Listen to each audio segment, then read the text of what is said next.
સૌને નમસ્કાર. ગુજરાત માધ્યમિક અને ઉચ્ચતર માધ્યમિક શિક્ષણ બોર્ડ ગાંધીનગર આયોજિત ફેબ્રુઆરી 2026ની બોર્ડની ધોરણ 12 વિજ્ઞાન પ્રવાહ અને ધોરણ 12 સામાન્ય પ્રવાહની પરીક્ષાઓના પરિણામો આજરોજ જાહેર કરવામાં આવેલા છે. સદર પરિણામોની અંદર છોટાઉદેપુર જિલ્લાનું ધોરણ 12 વિજ્ઞાન પ્રવાહનું પરિણામ 66.34% નોંધાયેલું છે.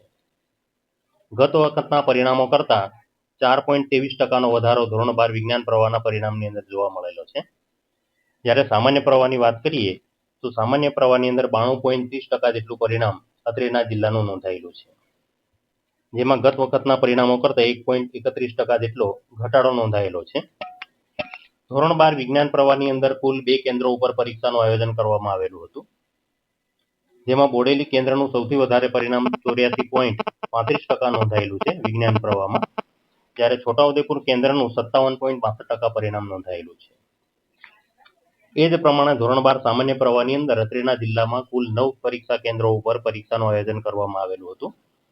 જેમાં સૌથી વધારે પરિણામ ધરાવતું કેન્દ્ર છે ભેંસાવહી, જેનું પરિણામ છે 98.71%.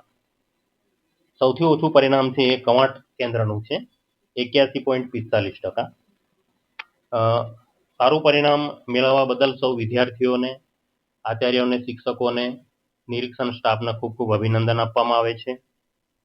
આ જ પ્રમાણે સતત મહેનત કરીને, પ્રયાસો કરીને છોટાઉદેપુર જિલ્લાનું પરિણામ ઉત્તરોત્તર વધતું રહે એવી સૌને હું શુભેચ્છાઓ પાઠવું છું. અસ્તુ. જય હિન્દ, જય ભારત.